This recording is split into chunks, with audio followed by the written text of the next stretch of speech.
Hi, I'm Rashayla Marie Brown, and this is Rage to Master.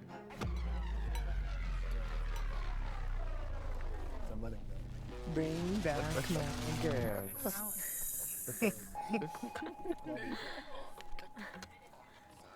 This episode is dedicated to looking at the ways that predatory behavior in the art world is enabled, not only by the powers that be, but by those of us who enter into it with pure intentions and ultimately co-signing very bad behavior. Over the past 3 episodes, we went on an emotional roller coaster, and that was very much my intention for how I wanted to organize this podcast. In this episode, I also interview the artist Liz Magic Laser. Yes, that is her real name. And she's a visual artist who I share many resonances with.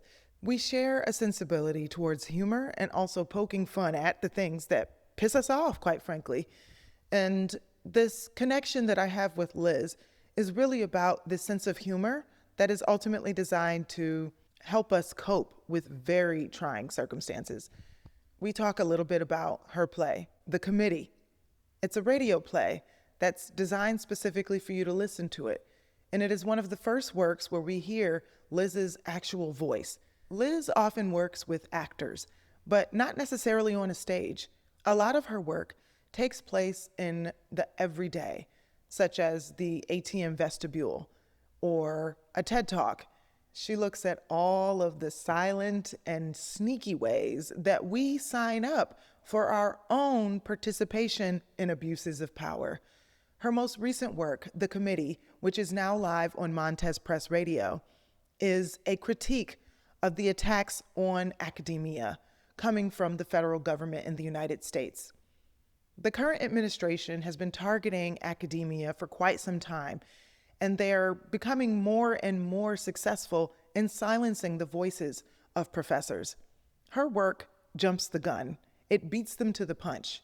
She's a professor at Columbia University, one of the universities that is at the center of these discussions of censorship in academia. And the humor and satire in her work, mocking the same exact administration that she also may become a target of, is one of the most powerful ways that an artist can speak to power. The reason why I wanted to talk to Liz is because, in addition to her sense of humor in her work, she was also present when I was premiering for the first time a closet drama, that is, a play that is only meant to be read, called How to Catch a Predator.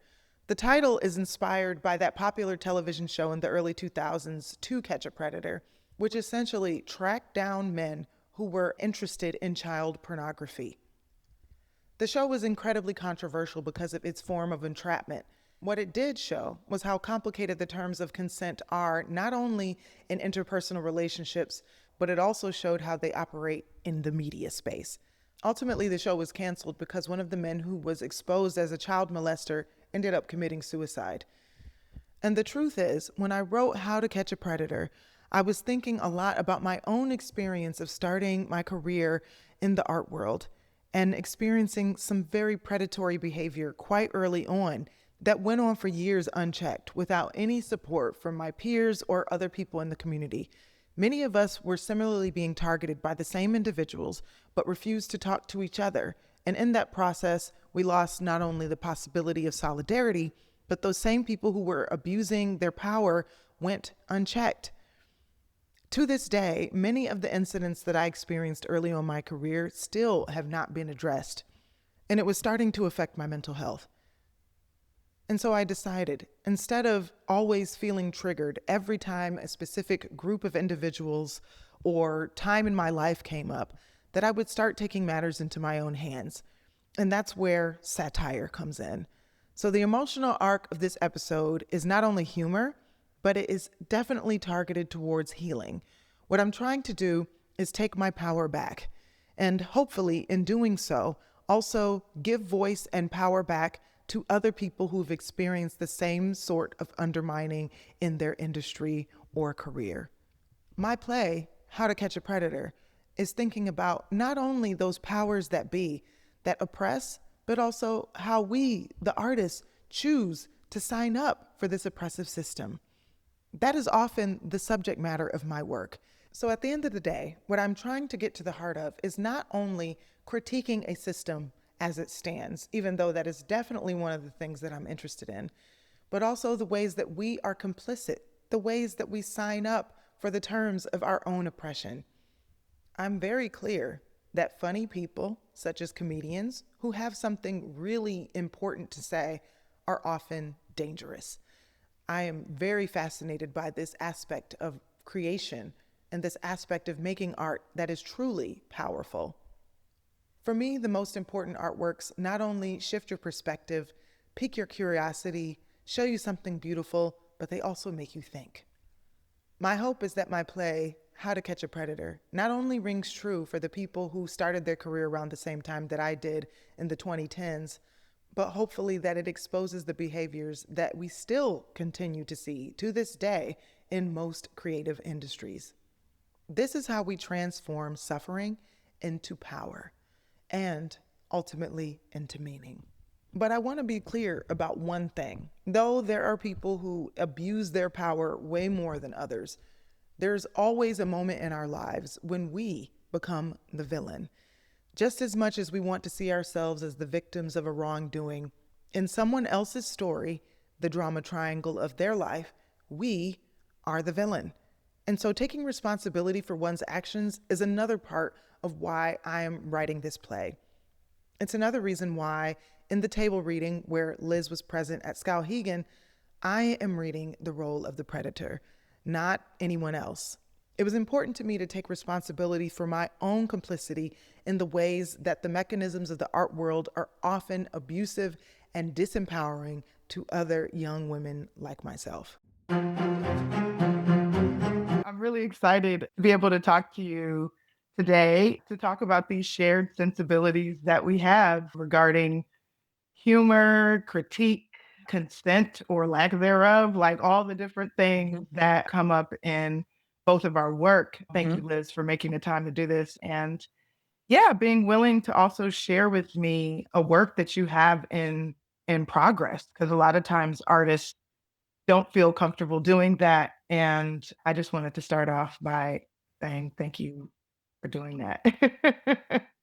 Thank you for saying so, because this is really good timing in the end, because I just finally finished it. Liz Magic Laser is an amazing artist that so many folks in my kind of emerging as an artist are always looking up to, because you've really made a way to find a unique lane for what you're doing in performance and what you're doing in kind of critique of our social situation. I think that's something that we both dare to work with, is making people feel really uncomfortable. Right. and it's like you put people into dis-ease. So it's like to recognize the dis-ease we're already in, that we just kind of accept on a daily basis or are frustrated with, but sort of are like, but there's nothing you can do to change it. Yeah, I really love that. And you're right. This idea of productively using discomfort, or what you're saying, dis-ease, there's a social expectation or there's some kind of manipulation happening that we're all kind of participating in and we're willfully participating in. And I really would love to talk about more of your motivations of how you decide to work in a public space or in spaces that people consider non-art spaces instead of the stage exclusively, or instead of the environment where people expect performance to take place. Mm-hmm. Yeah, it's strangely, I think a lot of my work or line of inquiry has come out of performance anxiety and immense pressure to behave well or seek approval, and then something in me revolts against that. And then I think that kind of stirs up ambivalence or something, where it's just like there's a heightened sort of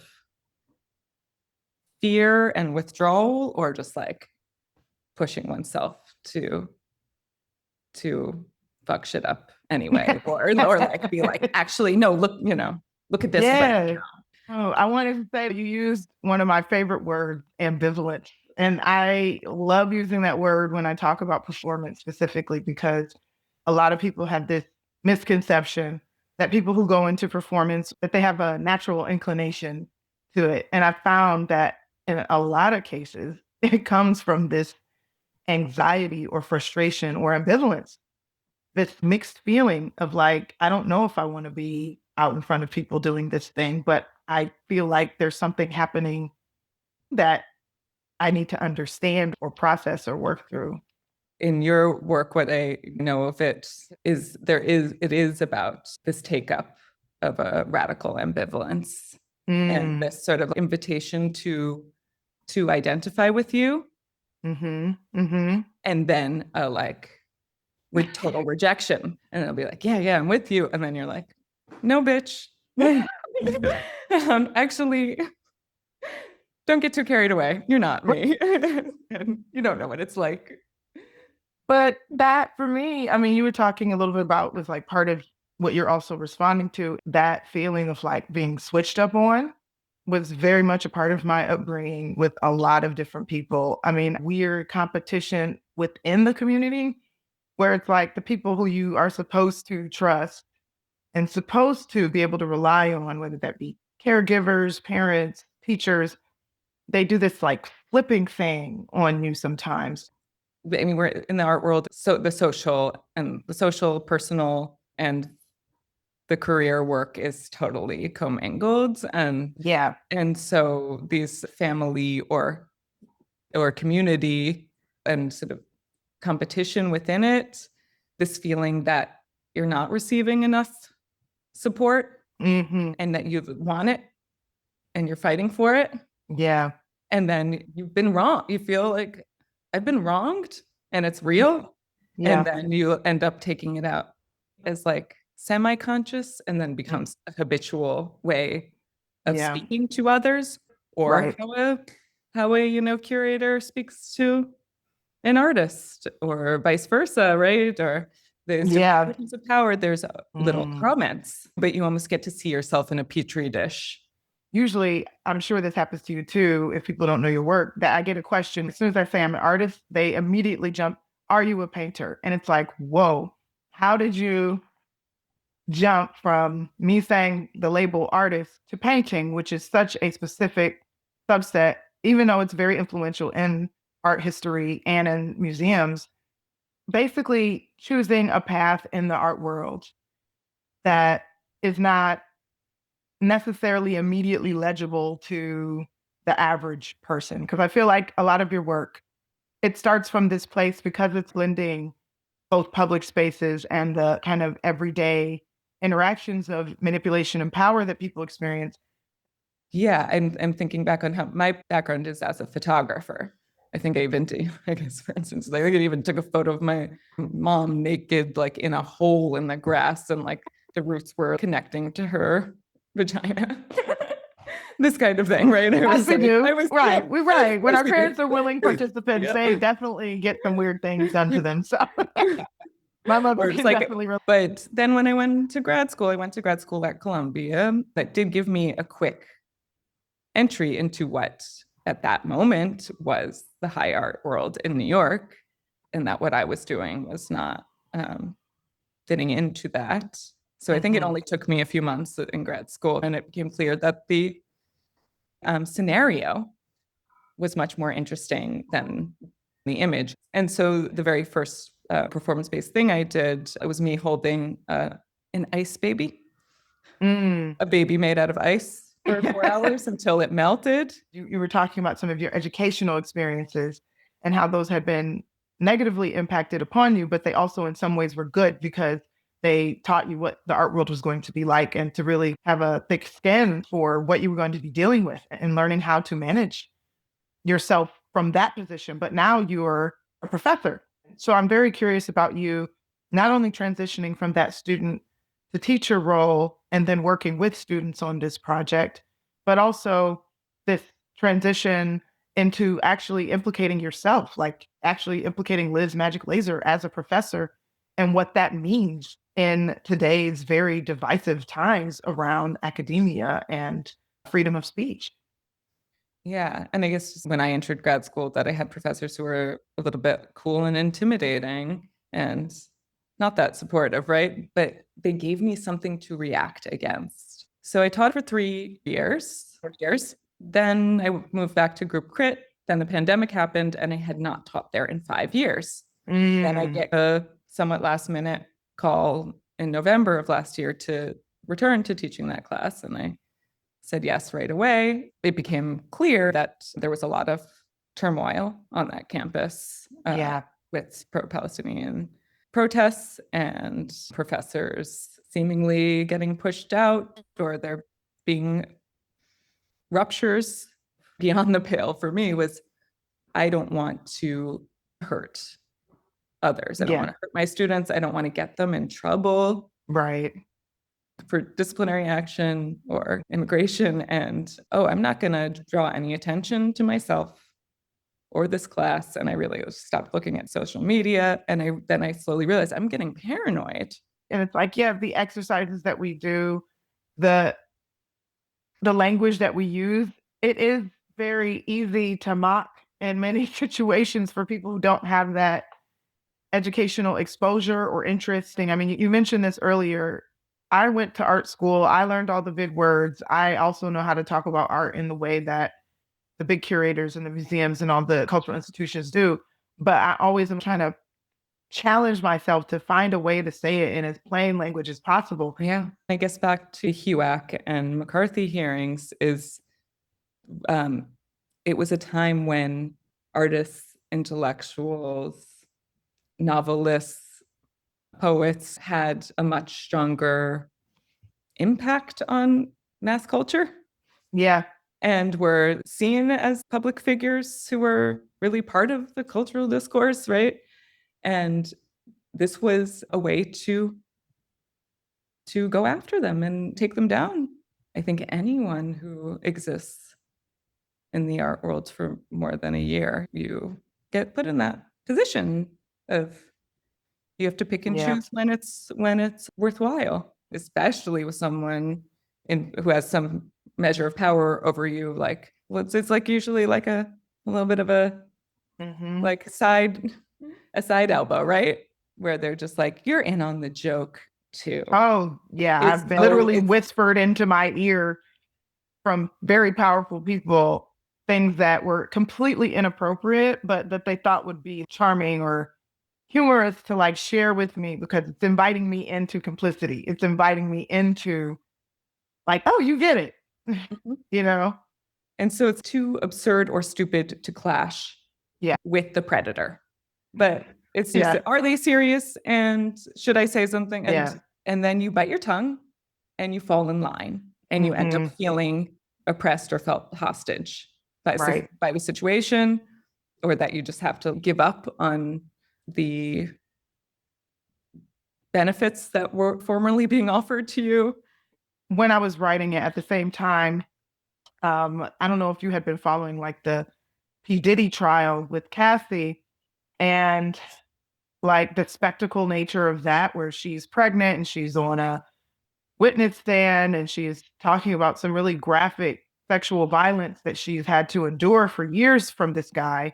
And though he did serve a significant chunk of time, I mean, essentially he got off, from the major RICO charge, which is going to be the thing that would keep him behind bars.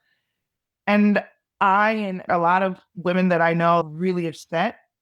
They didn't want to hear about it. They didn't want to talk about it because it was just so painful to have such a public spectacle of someone's pain and then it not to result in justice, especially when we all know that this guy did everything that she said. He would brag about it. It was never even like a question.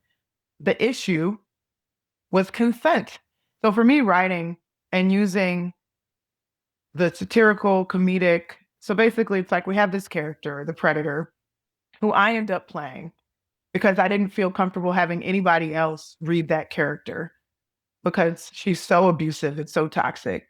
She manipulates her partner, who's an ally, who's also manipulative back to her. She's got this desire for youth that gets really gross in how she approaches younger artists who she feels threatened by.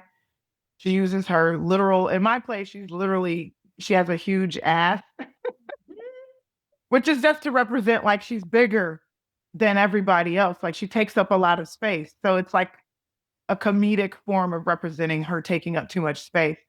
and she squishes people with it. Like she hurts people with this thing, with her taking up space. So being absurd on that level and using like characters that we can all kind of identify, like the young male artist who's really hot and is easy to exploit because he's really not being smart about his positioning. The young woman artist who's very starry-eyed and easily impressed by everything that the predator does, which makes her an easy target.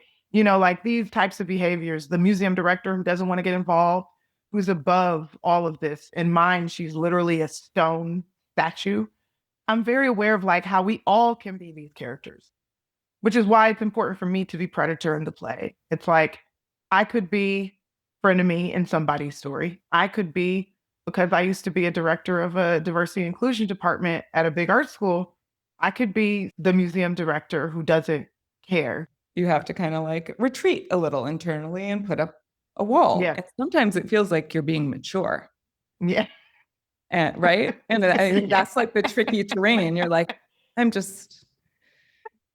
don't need to bother myself with this. But Right. that's the insidious move. It gets in there and it degrades. I really appreciate you sharing your work. There's definitely like a kindred spirit thing there. And I love it when I can feel that. And it's not like a competition or a threat or a fear or anything like that, which is not what the art world encourages at all.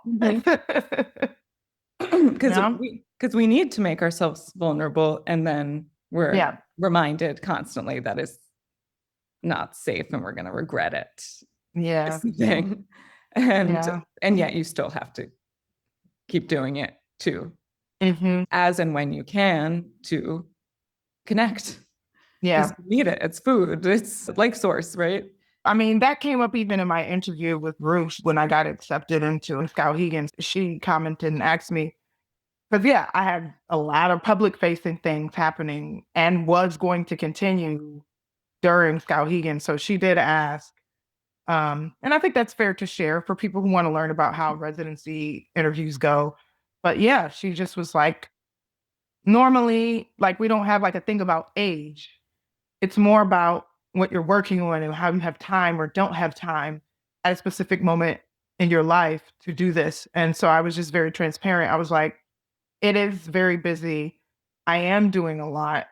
I'm trying to wrap up this dissertation, but at the end of the day, I'm like a 100% residency artist. So if I don't have two places to be to do this with you guys, I'm going to need it somewhere else. So just being in an environment of support would be really important to me, so that if I was irritable or not able to be totally present at all times, it would be understood that it wasn't personal, that it was based around the work. Something I want to get to make sure we get to is this role of the ally in your play, because I think that is also a fascinating role with, in the like ripple effects of the BLM movement.